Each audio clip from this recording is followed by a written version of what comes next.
It's a similar arc in Multiverse of Madness that it is in WandaVision. There could be parallel stories being told there of dealing with grief and loss. Well, I proposed that to the writers who wrote Multiverse of Madness. I said, do you know what we're doing in WandaVision? Have you seen it? And no, they had not seen it because it wasn't finished yet. So I had to try and, I don't know, play it differently, right? I had to attack the same themes in order for it to be interesting for me, I think, and potentially for the audience. I just had to come at it from a different point of view so that it wasn't repetitive.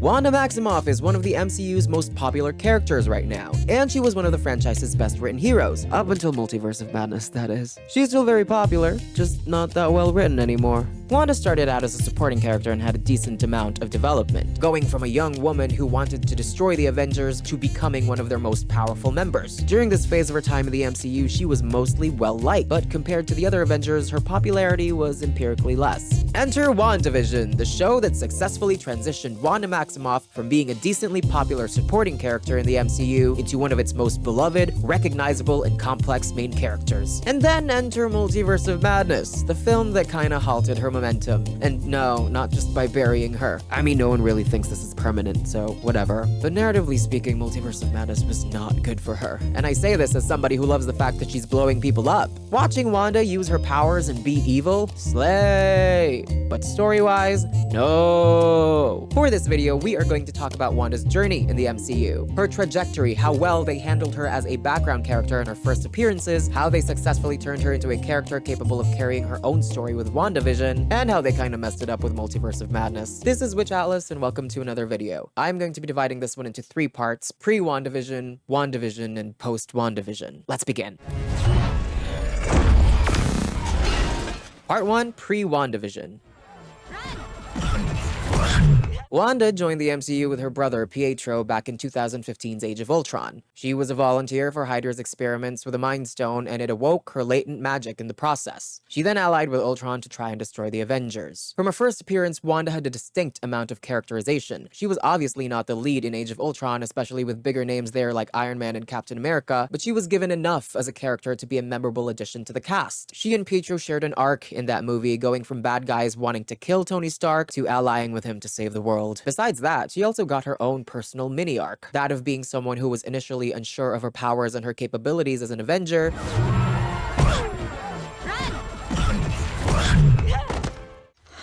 can I let this happen? Hey, you okay? This is all our fault. Hey, look at me. It's your fault. It's everyone's fault. Who cares? Are you up for this? Are you? And into someone becoming a confident hero shredding Ultron drones. Doesn't matter what you did, or what you were. If you go out there, you fight, and you fight to kill. Staying here, you're good. I'll send your brother to come find you, but if you step out that door, you are an Avenger.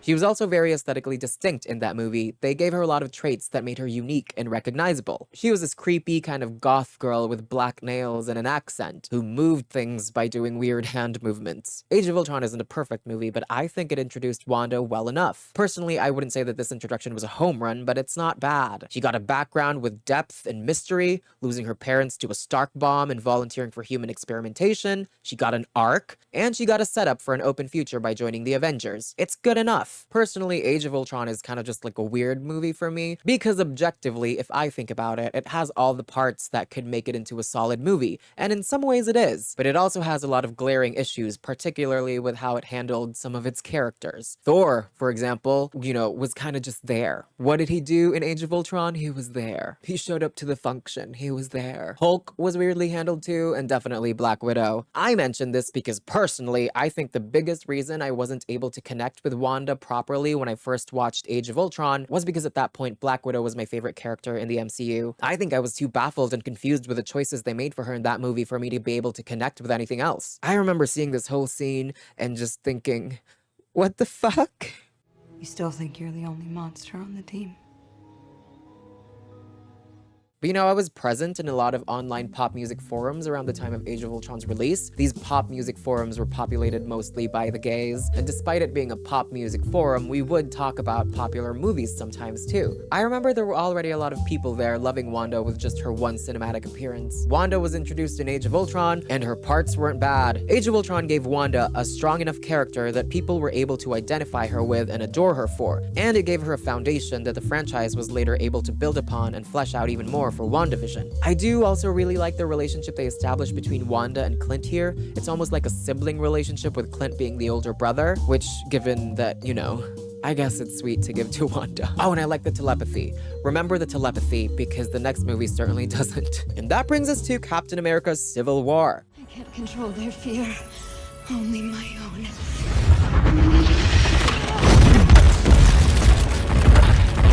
Before I continue, I just want to say, if you're still enjoying this video, please consider leaving a like or a comment, or maybe even subscribe.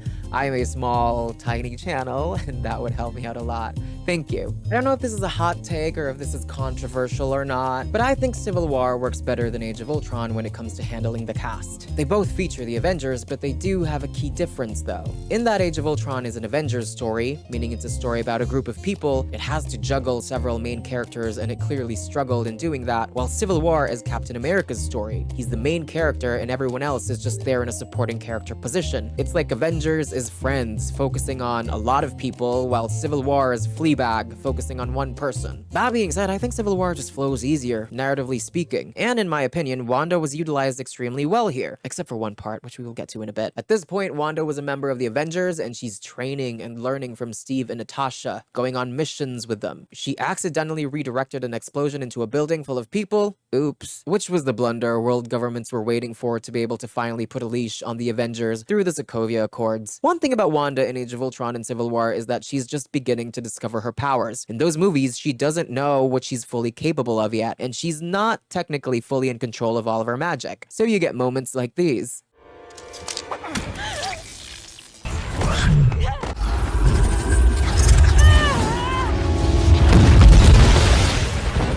Age of Ultron tells the story of how and why Wanda became a hero, and Civil War tells her story as someone who's trying to do her best as a hero, but failing. It's my fault. Gotta go.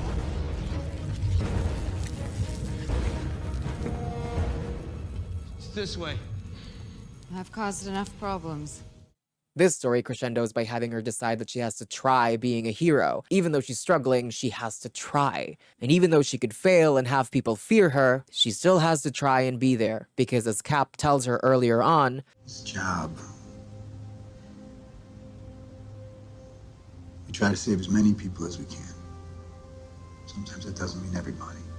But if we can't find a way to live with that, next time, maybe nobody gets saved. I can't control their fear, only my own. I like that she started out her journey in the MCU as an undeniably powerful but not very skilled supporting character. This allowed her to develop at a slower pace, and it allowed Marvel to establish and explore her more. Because she was a supporting character and we weren't rushing to develop her so she could fit into story arcs, she was allowed to make mistakes, she was allowed to hesitate, and she was allowed to, for lack of a better word, marinate, ferment, develop. All of these things she goes through in these earlier movies just makes her finally claiming her power later on more satisfying. As I said, Wanda is a fabulous supporting character in Civil War. But not only that, the fights in the movie also depict her as a fabulous supporting unit in battle. And I love that so much. Here she's setting up a combo, lifting Cap, and for most of the airport fight sequence, she's in the background protecting her teammates. Objectively, I don't want to say that she carried the fight, but subjectively, she carried the fight, and she should have dominated even more. This is my only issue with Wanda in Civil War. She would have dominated that fight if only this damn movie didn't forget that she's a telepath, that she has telepathy. If the writers didn't forget Wanda's telepathy, she could have downed everyone in that fight. She already messed up most of the Avengers literally in her debut in Age of Ultron. She messed up the mind of an Asgardian. Do you really think a kid from New York would be any harder? She could have beat everyone in that airport in a minute. She literally mind controlled a whole city to evacuate them in Age of Ultron. And don't even start with Vision, because she buried him in this movie just a couple scenes ago. But alas, we need our heroes to fail to create excitement in our story, stories, so Wanda just doesn't have telepathy in this one. It's not a plot hole. Captain America is the main character in this movie, so the events in the story should be for his development. Wanda defeating everyone wouldn't satisfy the narrative. As I keep saying, she's a supporting character, so that's fine. Saying that Civil War sucks because Wanda doesn't have telepathy, I think is such a nitpicky type of criticism that misses the point of the movie and misses the point of stories, so I won't do that. With that said, it's still annoying to establish an ability a hero has and then act like it doesn't exist when it's not convenient for you. It's kinda lazy writing. They could have come up with a believable reason. Like, what if Wanda didn't want to use her telepathy anymore after the events of Age of Ultron? When she used it there, it only led to disasters. Using it on the Hulk caused a rampage that hurt a lot of people. Using it on Tony Stark caused him to make Ultron, and that almost ended the world. So they could have just had her say she's scared of using her telepathy and causing way more damage than she means. That would have been easy. Just one line. Or they could say that Wanda is actively suppressing her own telepathic abilities because she's traumatized after literally feeling her brother's death. There, I have two possible reasons. They could have done that or something like that, but they don't. Anyway, that's kind of a nitpick. I feel like that's the Wanda stan in me talking. What do you think? Civil War is still good though. Again, the through line of Clint and Wanda's relationship, I love it. I find it adorable. If Age of Ultron was Wanda's origin, how she became a member of the Avengers, and Civil War was her learning to become an Avenger, Infinity War and Endgame is her just being a certified Avenger. She's part of the band now. Wanda's story in Infinity War is her trying her best to protect Vision, but she fails at protecting him, so he dies. And she dies. Everybody dies. And in Endgame, she gets to come back angrier and more powerful than ever. In a world post-WandaVision, it's kinda easy to see Wanda and Vision as two people who have an undying, infinite love for each other. But remember, Infinity War and Endgame were before WandaVision. With that in mind, their romance in Infinity War, if you take away the context WandaVision gives it, is not all that compelling. They were simply friends in Civil War, they were definitely close, and there was hint of a romance there, but the jump from hints of romance to they love each other so much, they're soulmates, we are confident enough in this romance to center the emotional climax of the movie around it, that's a huge leap. And it would have been fine if Infinity War gave depth to that relationship, like, oh, they're soulmates, here's why. It could have worked a lot better if that movie gave more dimension to their romance and showed us why Wanda killing Vision is the biggest, most heartbreaking sacrifice. That would have been fine, but Infinity War doesn't do that. WandaVision does that retroactively. It makes Infinity War better because it fleshes out Wanda and Vision's love a lot more, but we're still years away from WandaVision here. So yeah, I like that Wanda was relevant in Infinity War, but I would have liked a little more work from the writing to justify why we should be heartbroken for her that she has to kill her robot lover now. Elizabeth Olsen definitely gave it her all, and she sold it so well I almost forgot this romance was weak in this movie.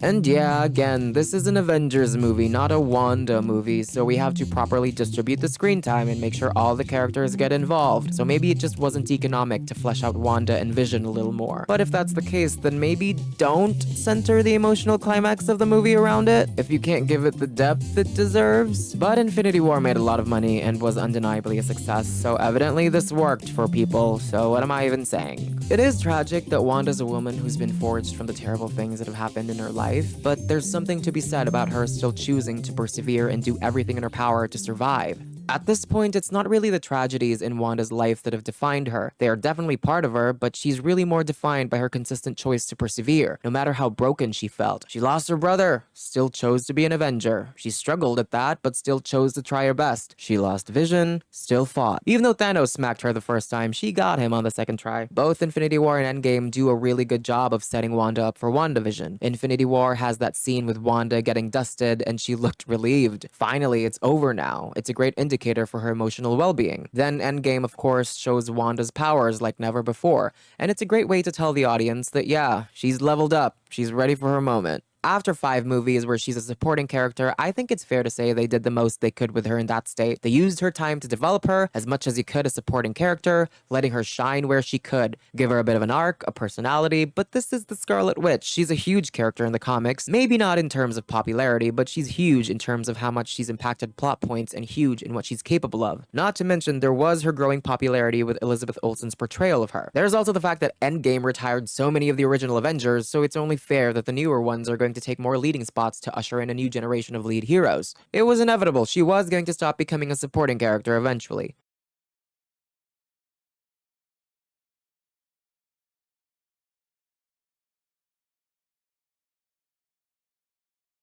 Feige had Paul and I come in at different times into his office. But for me, I just thought I got in trouble saying something about Infinity War or something at the time.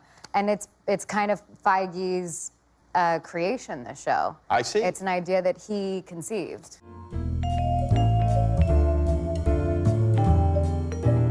I think most people forget that WandaVision wasn't meant to be the first Marvel Disney Plus show. When Marvel debuted its Phase 4 slate, Falcon and the Winter Soldier was intended to come out first, with WandaVision following. But because of production being shut down because of COVID, both shows had to be pushed back. Compared to Falcon, WandaVision was easier to complete because a majority of the show only needed to be filmed on sets, whereas Falcon needed real locations. So things were shuffled, and WandaVision became Marvel's first Disney Plus show. And honestly, it turned out for the best, not only for WandaVision, but for Marvel and Disney Plus in general. What better way to start seriously branching into television than with a show that's a celebration of the format? The sitcom angle was a fun and creative idea, especially for the MCU. At this point, it wasn't really a franchise that's known for taking plenty of creative risks. You can argue that it took risks by making big-budget movies out of relatively unknown comic book characters, sure, but at the core of those projects, they were still just standard tentpole blockbuster action films. I'm talking about the conceptual level here, and WandaVision was new for Marvel. So yeah, the sitcom angle was new, and it was a great gimmick to promote the show. I say gimmick with quotes because if you've seen the show, you know that the sitcom angle is more than just a gimmick. Again, it was a great way to pay respect to TV, you know, the new format that they wanted to enter. I say pay respect, but I also mean suck up. It's a great way to suck up to the TV people by making a show that's about TV. It's no surprise the TV Academy gave them a bunch of Emmy nominations. They love shows about shows. WandaVision became a big hit. And yeah, Marvel has a fan base, so everything is kind of guaranteed to be a big hit, sure, but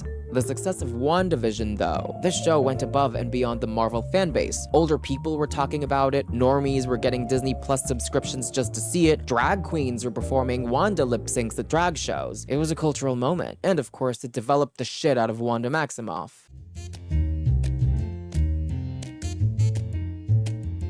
WandaVision is many things. It's technically a mystery and a comedy show. It's not very good at the mystery part, but it's also an action series due to it being Marvel and the fact that these two are superheroes. And on top of that, it's also a character study on a mentally unstable woman with universe-altering powers who turns her fantasies into a reality, while holding hostage an entire town and forcing its citizens to act out her little comedy scripts. Yeah, WandaVision is many things. In the show, we find Wanda still reeling and raw from the events of Endgame, which isn't a surprise given that it takes place just 3 weeks after the fight against Thanos. She's trying to grieve properly and probably thought burying Vision would help her. Sword refuses to release his body, and while she could definitely fight them off and steal Vision, she has a heartbreaking realization that he's just really gone now. In her grief, Wanda creates the Hex, an enclosed space where she could bend reality and control everything. She was in a mental crisis and literally created a physical safe space for herself. As I said, WandaVision is a character study on Wanda Maximoff. It's also thematically about grief and trauma. We've known about Wanda this whole time, we know her story, and we know who she is. WandaVision took all of that and just gave a lot more depth to it. For example, yes, we already know from Age of Ultron that her family died in a bombing, resulting in her and her twin brother being stuck in the rubble for days with a defective bomb that may or may not kill them. But before WandaVision, we never knew what Wanda's relationship was like with her family. Was it a loving family? In what way? What was their dynamic? What was their relationship like? WandaVision showed us that Wanda had a far from perfect daily life, living in a war-torn country, but she had a family that she had a wonderful connection with, that she felt safe around. They had a routine, they would watch sitcoms amidst the chaos going on. She actually seemed happy, and it all got blown away, literally. Showing us this just substantiated the loss we always knew Wanda had. Before WandaVision, this was just a fact, a tiny bit of text on Wanda's background story. Wanda lost her family. But because of WandaVision, it's brought to life and made more than clear that she was just a little girl enjoying watching TV with her family 1 second, and the next, she was an orphan, subconsciously using her magic to protect her brother, her last piece of home. We knew all about Wanda's pains, but this show made us understand just how deeply she was affected by them. Wanda made her false reality a sitcom because in a sitcom, everything always ends up alright, no matter the hijinks that ensue. It's also her longing to go back to those sitcom nights with her family. For 20 minutes, there was just peace and comfort in her life. The fact that Wanda's even broadcasting her shows as a cry for help, the fact that she's subconsciously reaching out, sending a literal signal so people could help her, just makes me feel so much for her. This is what WandaVision writer Jack Schaefer said about Wanda's TV show. In my mind, Wanda is broadcasting for two reasons. One, she's curating her experience. She is creating the full picture of her idealized world. So she's editing and adding a score and adding commercials, and she's making the completed piece that is verification of her perfect life. Second to that, I think she's looking for a witness. It's a call for help. It's reaching out. The broadcast ends and cuts out after the Hex expansion at the end of episode 7, and that's because she's done with the outside world. There's also the use of commercials to give light to the things that haunt Wanda subconsciously. Yeah, we knew she accidentally killed people, but this is a nice acknowledgement that she's actually still very haunted by that fact.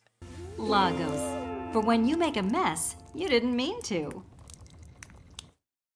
I love how disturbing that dripping noise sounds. It sounds like blood. Lagos. For when you make a mess, you didn't mean to. Probably from all of the people that died getting crushed by that building she exploded. And the fact that it's shown through a kitschy sitcom commercial, I love it. That's brilliant. Wanda's a showman trying her best to pretend like everything's perfect and nothing's wrong. But the pain, the grief, the exhaustion she's been through, it's still showing up in surprising places for the audience and for Wanda herself to see. Just like this, she created a fake new Vision, but she can't help the fact that she remembers literally blowing a hole through the head of the original Vision.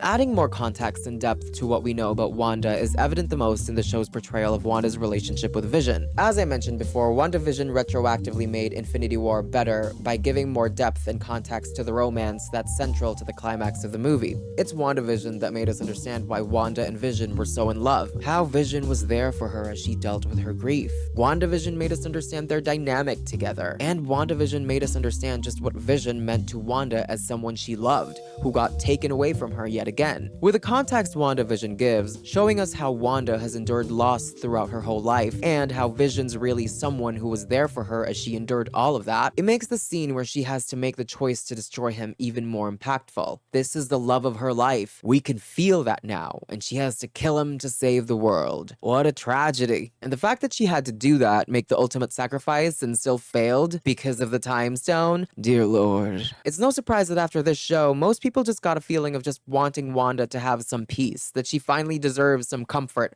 after all she's endured. WandaVision is probably the most character-driven Marvel Studios project. It literally took us into Wanda's mind, showed us all the lies she tells herself and all the nightmares she's running away from. Of course, there's also the reality that she took a whole town hostage and made the people dance around like puppets on her magical strings, which is terrible. It's a terrible, terrible thing. However, multiple things can be true. Let's take a closer look at what she did to the people of Westview, shall we?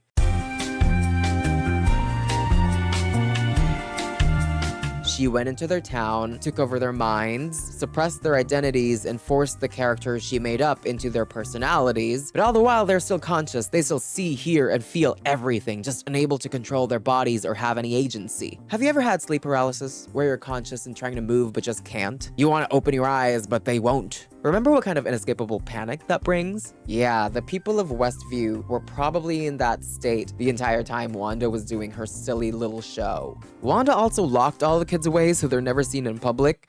I have a daughter. She's 8. She could be friends with your boys. If you like that storyline. Or the school bully even. Really anything. If you could just let her out of her room. If I could just hold her. Please. Which, yeah, that's messed up, Wanda. She only brings them out for the Halloween episode after Vision was looking for them. Wonder why are there no other children in Westview? Look, there are. Just stop it. Oh no. The playground stands empty every morning I walk to work. This is it. Game time. Was she in so much grief that her sadness took over, prompting her subconscious to use every bit of power in her to create a safe space through a false reality? Well, yes. Did Wanda intend to hurt people and put them through a traumatic event? No. But did she do that anyway? Yes. And that's the thing about situations. They can be complicated. They're not always black and white, right or wrong. Wanda was in grief, that's true, but Wanda also hurt a lot of people. One doesn't justify the other, it doesn't make the other okay, but they also don't cancel each other out. Wanda is the hero of Wanda's story, but she's definitely the villain for the lives of the people in Westview. Agatha is the hero in this story. In fact, unintentionally, but still, it's Agatha's actions that eventually led to Westview's freedom from the Hex. Heroes don't torture people.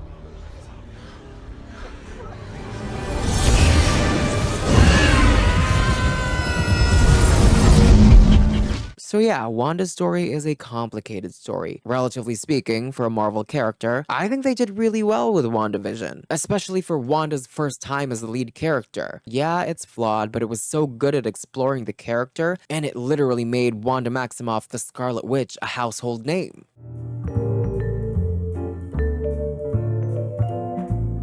WandaVision ended with Wanda choosing to do the right thing. For her, it meant facing her grief head-on and waking herself up from the false reality she's created. It ended with her at such an interesting place, as this woman who has no doubt lost so much in her life and endured so much, but also as this woman who now has a better idea of who she is. She's a survivor, she's someone who's made plenty of mistakes, a lot of which will probably haunt her for a long time, but it also ended with her as someone who's ready to take responsibility and accountability for her actions. And not only that, the series ended with Wanda not only being told of her full potential as a Scarlet Witch. This is chaos magic, Wanda. And that makes you the Scarlet Witch. It also ended with her as someone who's initially confused by it. I'm not a witch. I don't cast spells. No one taught me magic. To someone who's ready to embrace her true self. But I don't need you to tell me who I am. No!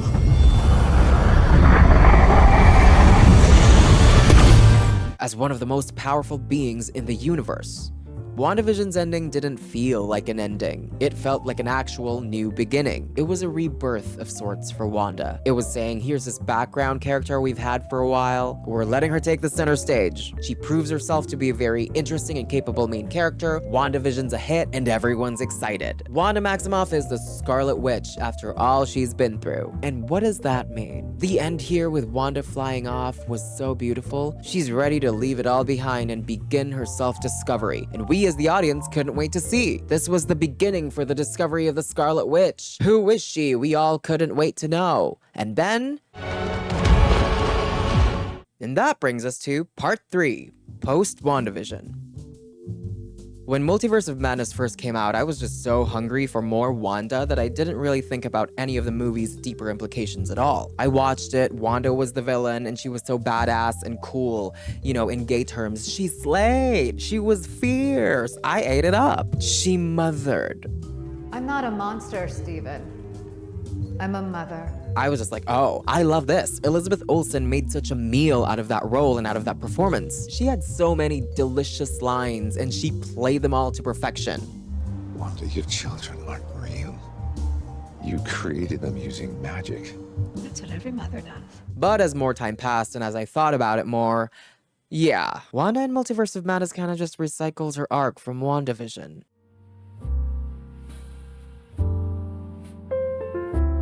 She's a woman in grief, uses her powers to try and heal that grief even though this is hurting innocent people, and in the end decides to face reality and take accountability. It's a similar arc in Multiverse of Madness that it is in WandaVision. Using her powers to get what she wants despite the cost of hurting people. While the two arcs are, from a surface level perspective, aesthetically different enough, WandaVision has her act as a silly sitcom main character, and Multiverse of Madness has her as this some sort of unstoppable Terminator-like villain. They seem different, but if you think about it enough, it gets annoying just how similar they are. Yes, Wanda in WandaVision has the benefit of initially not knowing what she's done, while Multiverse of Madness Wanda is just full-on murdering everybody. It still feels at best, especially with these two arcs happening right after each other, that Wanda's just repeating the same old mistakes. Oh, darn it, I've used my magic to hurt people and make myself feel better again, oh no. But at its worst, it feels like she's a character who learned nothing at all. And it feels like she regressed from a character ready to face her new chapter to a character who feels like she's back at page 1, still trying to make a fantasy a reality despite the cost. Especially because Multiverse of Madness ends with her dying, it not only feels like a repeat of an arc, but also feels like such an abrupt and shallow end for a character that was just beginning to be set up for her prime. This is what our newly christened Scarlet Witch is going to do now. The same exact thing she did the last time you saw her. And also remember how excited you were about all of her new possibilities?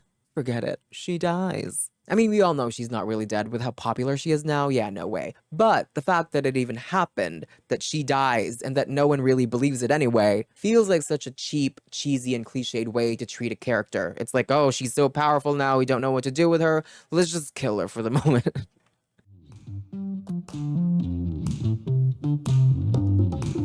It's not just the repeat of the arc that's bothersome about Wanda and Multiverse of Madness. The bit where she's corrupted by the Darkhold is lazy. It's like, you know, when a character is possessed, right? Because now there's no actual development that's going on because the character doesn't have full agency. They're not making their choices because they're corrupted by something else. Did Wanda really decide to be murderous? Well, it's unclear because she's corrupted by the Darkhold, so we don't know if she fully made those choices herself. She's not really fully responsible for her actions because she's corrupted by the Darkhold. And that's just really uninteresting. Because the Darkhold's not a character, it shouldn't be making choices that a character should be making. I much prefer the route they took in WandaVision, that this is a woman who just burst and fell apart because of grief, which is a real thing. You'd be lucky if you've never met anyone in your life undone by grief. Most of us have been. We've been changed, turned into someone different, sometimes forced to cling on to toxic habits for some comfort because of grief. So Wanda going through all of that was relatable and grounded, and it gave development for her character. But in this one, well, she's corrupted by the Darkhold. She's possessed by Satan. Ugh. What I'm saying is, it would have been way more interesting if she just turned evil by herself. You know, if she decided, I'm the most powerful being in the universe. I don't need to follow by your moral rules. I'm gonna kill people. I'm gonna kill people. Steven, move. I'm gonna kill people.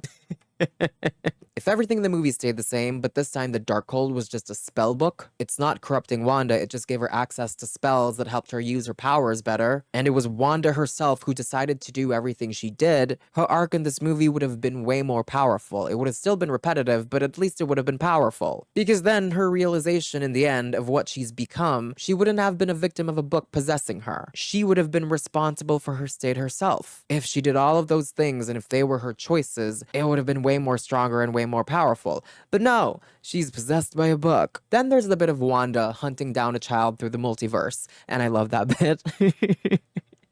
She's just beefing with a baby. And this is the part where we dive into rumors and what ifs, so grain of salt.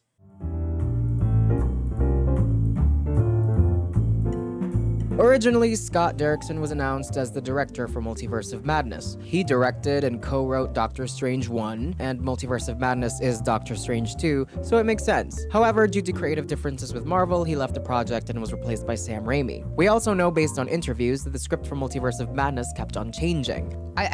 There's a point in making the movie where I just stopped reading drafts. I was like, this is just gonna change again. Can you just keep me posted with the information I need, and you guys fill in the blanks that you need? Am I good or evil today? What do you need?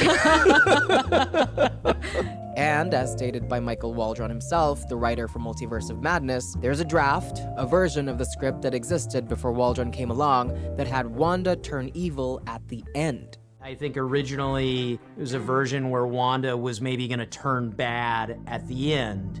That was a big change that I made and I had a strong perspective on. My perspective was, why are we letting some other movie get the best villain ever? Having Wanda become evil at the end of the movie, I think, would have felt more of a natural progression for the character. If, in the Doctor Strange sequel, Wanda's on Strange's side, they're both heroes and they fight alongside each other against the greater enemy. Let's speculate on what could have been. Hear me out, Wanda and Strange could have had a nice student-teacher dynamic, with Wanda being Strange's student. I mean, after WandaVision, Wanda could have sought out Doctor Strange, seeing as he's the only other magic user she sort of knows, besides Agatha. I'm just wildly throwing out ideas here, but Wanda just found out she's a witch. And not only a witch, but one of the most powerful magic users in the universe. She just hurt a bunch of people. It's not hard to see her wanting to learn about her new abilities by going to Doctor Strange and learning from him. One thing that I really like about this too, if Strange and Wanda were partners and fighting alongside each other, is that while Wanda is missing her children, the movie could have set her up with America Chavez. You know, the parentless child that's wandering the multiverse. America's afraid and all alone. She's also just getting the grips on how to use her own abilities. Wanda would have stepped up to be the mom that America needed. They would have found each other, and it could have been a nice story about found families. Then at the end of the movie, who knows, maybe Wanda gets tempted by the villain to be with Billy and Tommy, so she betrays both Strange, her teacher and her friend, and America, her adoptive daughter, and she turns to the villain side of things, seemingly at least, so she could be with her kids. I think that would have made for a better arc. At least this way it feels like she's she's trying to be better and make up for her mistakes in WandaVision, trying to move on from her imaginary family. It wouldn't have felt like she's repeating a storyline. And most arcs take that kind of shape, you know? You give the hero a chance to choose what's right and make them choose wrong. If we give Wanda a good life with Strange and Wong as her friends,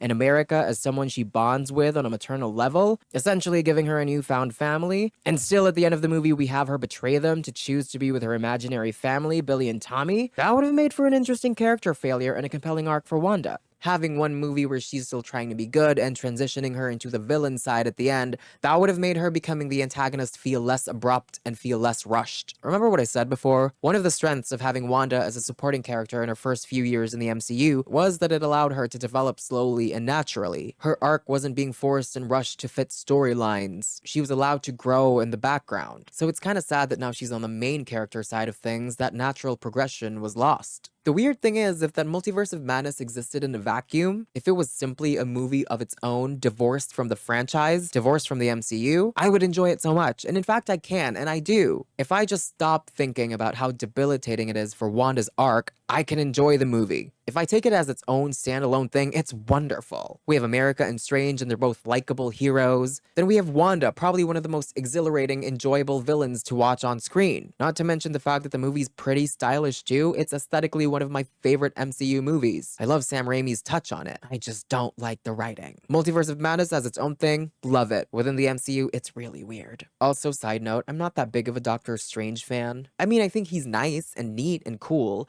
but how do the actual Doctor Strange fans feel about Multiverse of Madness? How do you feel about this? I have a friend who enjoyed Multiverse of Madness, but he said he was a bit disappointed about the fact that Strange didn't shine as much as Wanda shined in that movie. He felt that it focused more on Wanda, and he was a bit disappointed by that. And I can't really be mad at him because it's a Doctor Strange movie. I can't disagree with him. I don't know, I find it kind of weird that they didn't let Doctor Strange shine as much as they let Wanda shine for his movie. So how do you feel about that, Doctor Strange fans? I want to know. What are the people saying?